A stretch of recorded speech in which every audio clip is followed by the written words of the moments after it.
Point out before we begin that these are all stoles from Guatemala, and they represent, I think, our connection to Guatemala, especially Vicki and Roger and our community's connection. They also remind us, I think, of the gift that in this community of faith, that women are able to wear those stoles, right, as preachers.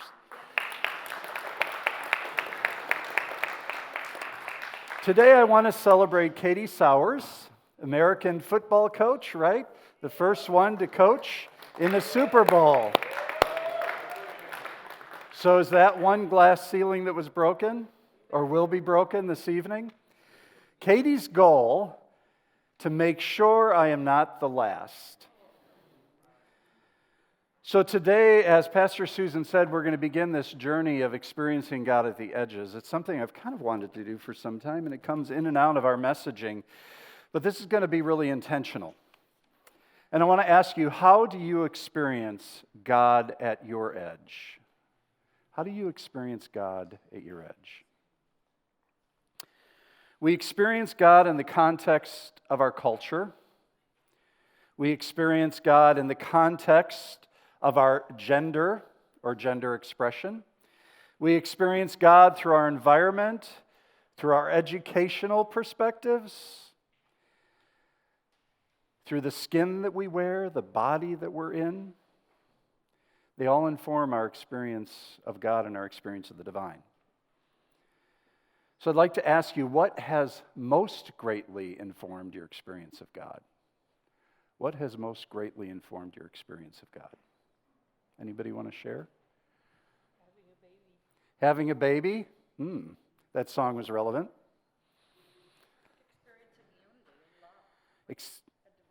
Experience unity and love and diversity. Anybody else? God says stay clean and sober for 10 years. Anybody else? Yes. Music and animals. In our brokenness. Admitting our brokenness. Yep.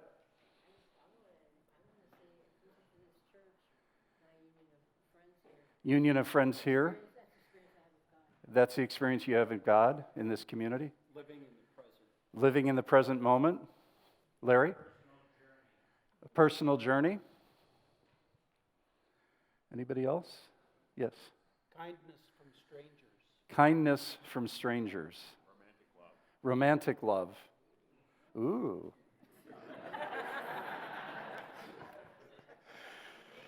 Nature. The gift of forgiveness. Amen to that one, yes. Mindfulness, being in the present. Feeding the homeless. What's that? Oh, losing a soulmate. Yeah, loss. We experience God. Yes? The smile of it. Thank you.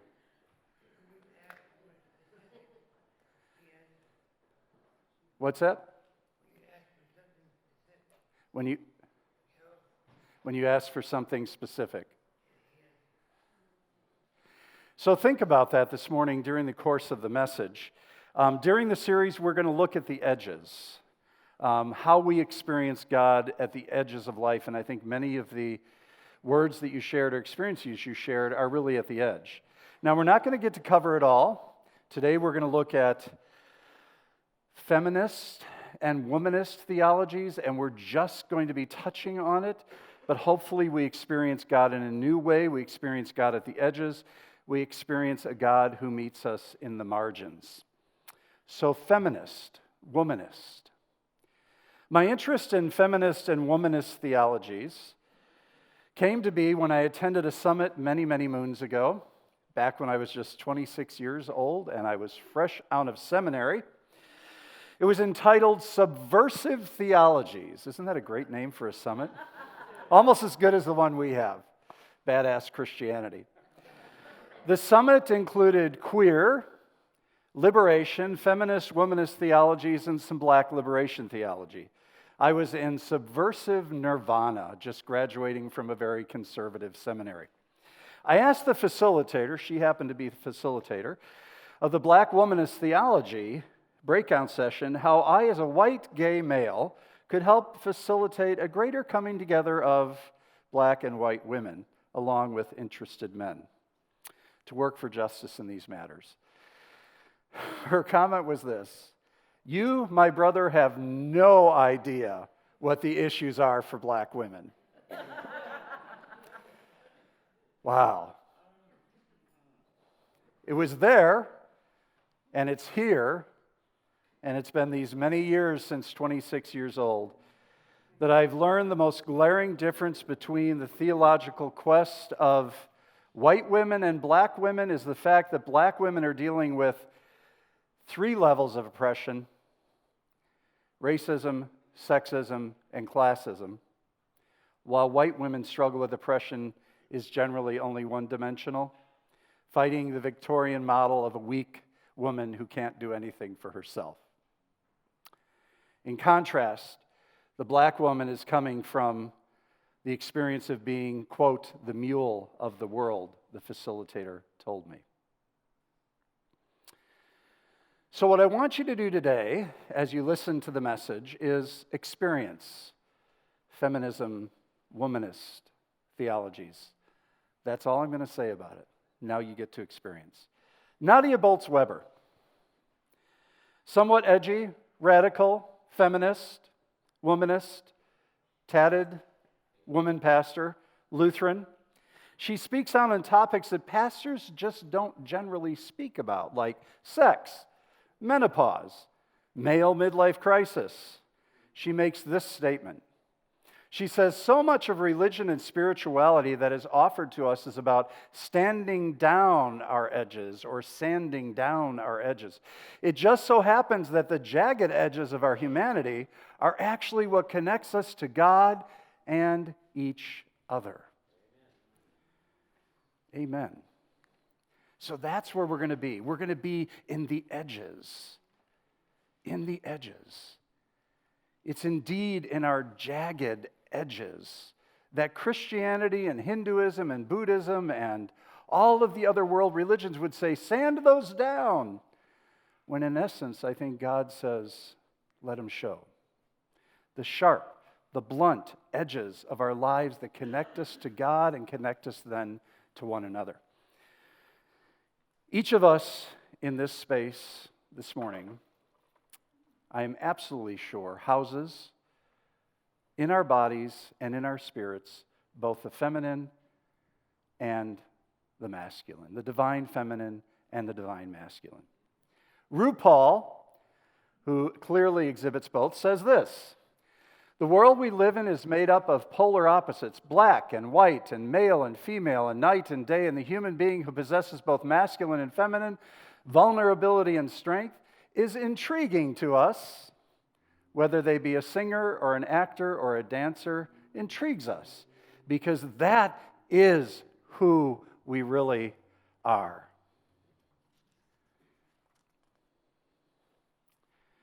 As I turn to Adam and Eve in the book of Genesis, the great, amazing, mythological story of our source, of our beginning, I've come to realize that actually in that story, God is disclosing that we are all both male and female.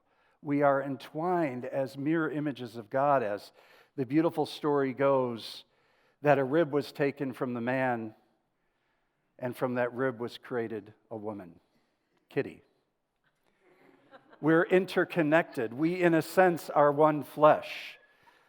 We are one in heart and mind, and we are both masculine and feminine. Now, if we live in the West, which we do, and really if you live anywhere in the world, it doesn't matter where on the globe you live, we live in patriarchal societies.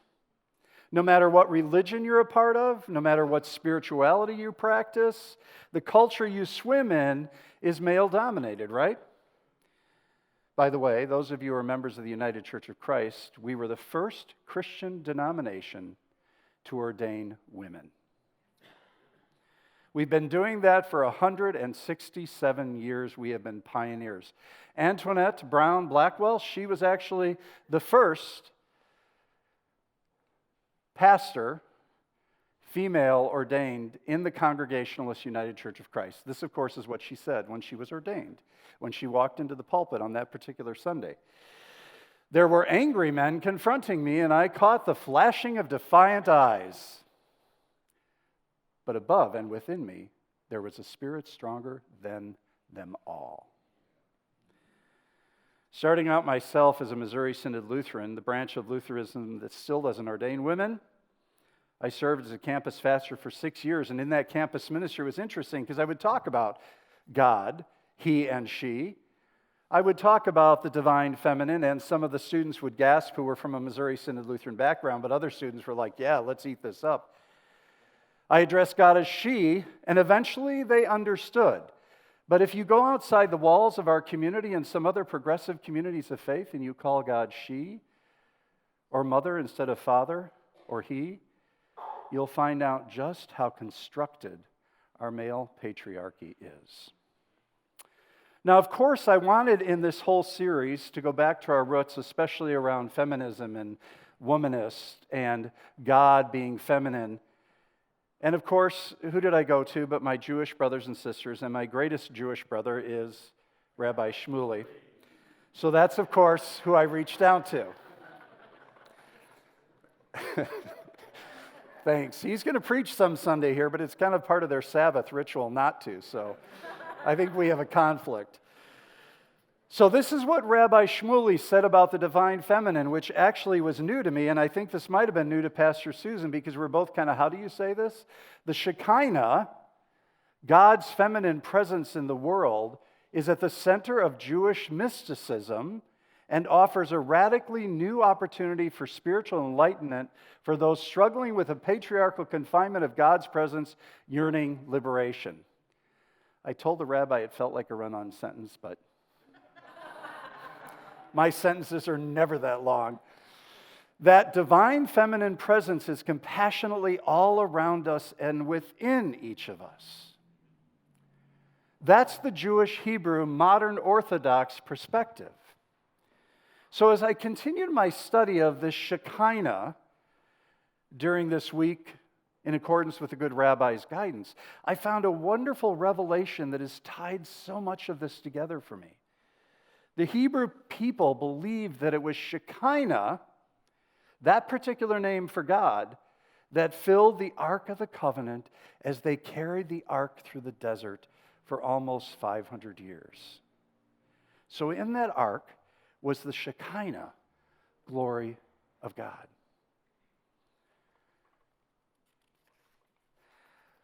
And not only this, but it was the feminine Shekinah glory of God that was dwelling in the temple of God, the movable temple of God, and also the stationary temple of God. So in God's temples, the Hebrew Jewish people believe that it's the Shekinah, the feminine glory of God. Now, within Protestant denominations, we've been the protesters, but it seems like we got stuck in a particular time and space of our protest. There's little evidence in the Protestant denomination of the feminine divine. We have much in the Catholic tradition and the Episcopalian tradition. Protestants have kind of watered down also this secularized Mother Nature, but they still recognize her, Mother Nature, only as God's masculine creator and instrument. But if you go way back to the beginning, before Adam and Eve, it was the Ruach, or the breath of God, the Spirit that hovers over the chaotic waters, the chaotic mess that was primordial earth. The breath, the Spirit, this Ruach, is a feminine word in the Hebrew. It is the creative, life-giving, creation-birthing presence of divine Mother Earth. And my friends, all of us are on some edge or another. And isn't it strange how we have moved from a feminine presence of God in the beginning to a masculine God over time? Pneuma is the Greek word for air. It's for spirit. And strange how we've devolved and omitted the feminine divine. So the feminine of God is really for us as New Testament folks, living into our Older Testament, Shekinah and spirit. It's the spirit, the feminine of God, that at Pentecost caused a whirlwind of new creation and new life and regeneration and hopefulness after Jesus' death and resurrection. She was there in the beginning, breathing life and energy into those first believers, into those first humans, transforming us and recreating us to be more like Christ. Now to the reading. Proverbs 1:20. Lady Wisdom, or Sophia, the other word for wisdom, goes out in the streets and she shouts at the town center. She makes her speech. In the middle of the traffic, she takes her stand. At the busiest corner, she calls out. I think Lady Wisdom is calling out to us today, at this day, at this time, because we are drowning in information while we are starving for wisdom. We are drowning in information, but we're starving for wisdom. That seems to be where we're at this point in human history in relationship to Sophia. So this Lady Wisdom, Sophia, calls in the midst of the busyness and chaos of life and says this. In the middle of the traffic, Lady Wisdom takes her stand at the busiest corner. She calls out. In the middle of traffic jams here in Phoenix, in the middle of traffic jams in Los Angeles, in the middle of the busyness of our life, she says, simpletons! Oh my goodness, how rude. She says not only simpletons, she says cynics and idiots. How long are you going to refuse to learn? Ouch! A little too much honesty from Lady Wisdom. But she continues and she gives us some good news. And she says, turn about face. I can revise your life. Look, I'm ready to pour out my spirit on you. I, Sophia, am ready to tell you all I know. Oh my goodness, I'd love to know everything that the Spirit knows. I'd love to know everything that Lady Sophia knows. I'd love to just know half of what Lady Wisdom knows.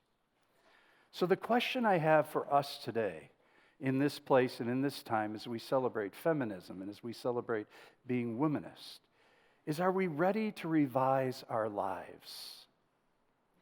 To have the feminine Spirit of God nurture us, be poured onto us and poured into us, so that we can know all that she knows. Or maybe we just get a little glimpse of what Sophia Wisdom has to say. And are we ready to liberate our understanding of God, to revise and transform our lives? Are we ready to have our current understanding of God, to help dismantle patriarchy and lift women up and embrace the feminine of God?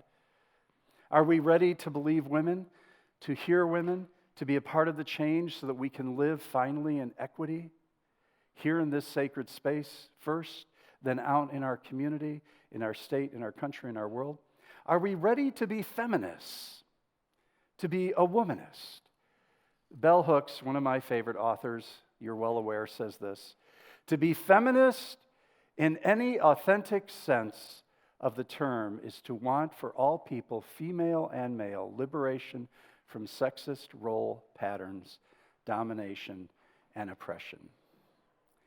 So feminism and womanist theologies are not just for those who consider themselves women or feminine among us.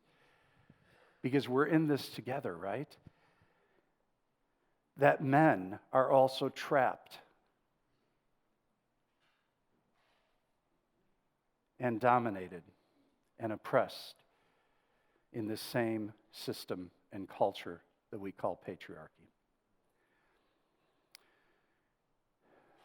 Moving toward closure, because I'm just tantalizing you, you can Google this.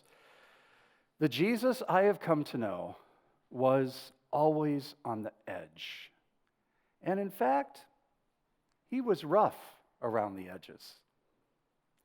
Jesus was homeless and was always on the move with those who were living on the edges of society. Jesus, like this passage from Proverbs, was uncomfortably honest, was compassionate, and beautifully rough around the edges. I'd like you to take this Hebrew word home with you today. This is your Hebrew word of the week. Shekinah. And if anybody knows anything about Hebrew, you read it from the right to the left, right? So Shekinah, the dwelling glory of God, the feminine dwelling glory of God.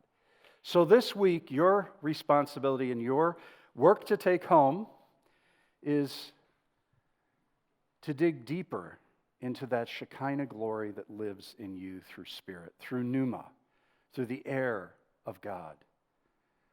And we're all drowning in information. So allow Shekinah, the glory of God, the feminine glory of God within you,